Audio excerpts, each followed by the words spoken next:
said baking try calling on pans the or small FaceTime audio. skillets So I'm and like, no, no, cookie no, no, sheets. no. It's skinny enough to just slip under delicate cookies and wide enough to flip eggs. And this soft edge, it's no, great I'll be for back. I want spreading another around rib. pans, like when you're making scrambled eggs. We tested 6, and the winner is this one. It's the OXO Good Grip Silicone Cookie Spatula for $14.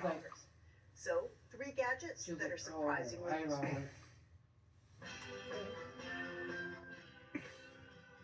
What that's doing?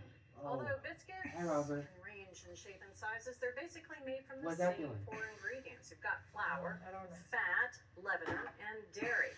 But the hardest to make of all is the flaky biscuit. You have to get those layers of flakiness That's just why I right. didn't want to. Here to show us the I didn't right want to way overwhelm the you because I flaky did not biscuit know you world were is sitting. Erin. Yes, I'm going to show you how to make the best, flakiest biscuit you've ever Oh my had. gosh, I That's should. a tall order. I think you need it. We're going to start with our flour. I have 3 cups of King Arthur all-purpose flour. It's okay. And we're using specifically King Arthur flour because it has a higher call me protein back later. content than most other all-purpose I'm good. flours. It's close to 13%. does. The higher protein content is going to give us more gluten, which is going to create more structure in our biscuits. Okay. To this, we're going to add 2 tablespoons of sugar, 4 teaspoons of baking powder. We need our biscuits to have some lift. Half a teaspoon of baking soda and 1.5 teaspoons of table salt. So I'm just going to whisk it together, combine it right up. So now we're going to move on to our fat. We are using 2 sticks of butter. It's unsalted butter. So there's going to be 16 tablespoons of butter in our biscuits all day. That's fine by me. Fabulous, right? And this is frozen butter. I put this in the freezer for 30 minutes. I'm just going to coat this stick of butter in our flour mixture. And that's just going to make it very easy for us to handle as we prep it. Now I'm going to score 1 tablespoon's worth. I'm going to grate the butter. So by grating the butter, this is going to give us very uniform pieces of butter that we're going to add. That's going to help to create flaky biscuits.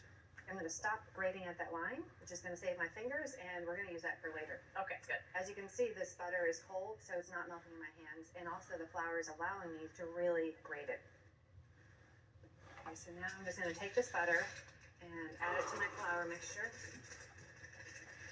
Now I'm going to coat this butter, and I'm just making sure that each piece of butter gets coated with flour so that it stays separate. But at this point, you're not really working it in, right? I'm not working it in. Okay. I should also mention that we're using all butter here and no shortening. Shortening is very soft and it does not contain water. And we want as much water in our fat as we can because that's going to help to create steam as the biscuits rise. Now I'm going to add 1.25 cups of buttermilk. Okay. Buttermilk is great to use because it adds tang. So I'm just going to stir this until it just comes together. It's not going to come together as much as you think it's going to come together, Bridget. You're going to want to add more buttermilk to it. That's about as far as we're going to go. Really? Yep. That's not cohesive at all. I mean, Cohesive. just starting to come together. So we're going to move over here. Okay. I'm just going to flour our board. And as I mentioned, the butter is going to help us to get flakes on our biscuits, but we needed something else to get them that ultra flaky. And what we're Got a plumbing problem? Don't panic.